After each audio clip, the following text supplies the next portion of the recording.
most interesting trends I've seen here, which is playing out, and it's something that I've been thinking about for a while, is that the visual artist is starting to play a much bigger role in how we're communicating.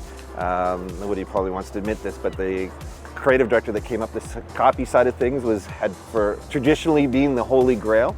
And I'm starting to see a trend here in almost all of the campaigns that we're seeing and almost everything that we're winning. It's the visual elements are playing a much bigger role, and I think that's tied into our attention spans, and I think that's tied into the mediums where we're consuming creative. And so if you're scrolling through a phone, you don't have time to read a lot of copy. If you're on a website, you don't have a lot of time to read the copy. What's drawing people's attention and pulling them in now is not a tagline anymore.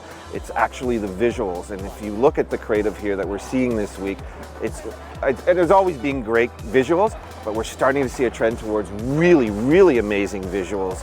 And I think that's something we're going to see a lot more of in the coming years. It's an interesting fallacy that creative people want a blank page. You always hear about writers and they stare at the page and they don't know what to take that next step.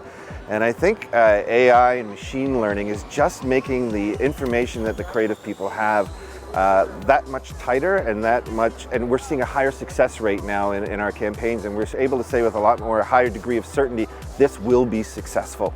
So, page views, those type of things don't mean much to us anymore. We're finding that we're able to get that emotional connection out of the data that we're collecting that we previously didn't have.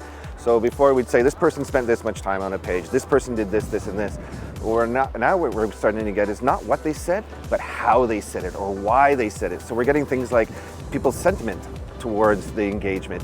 And those are the type of things that creative people, because we're emotional people, believe me, are really starving for. And that emotional connection is what has helped really inform the creative that we're trying to do. And so if you see a lot of the campaigns and the work that we're seeing here, it really is emotional, it's emotive. And I think that the information that we're getting, because we always had the data, it's now being smarter about what we're doing with the data and gathering smarter data. That is the emotive type of information that we're really getting, and we're really starting to see more emotive campaigns come out of that too.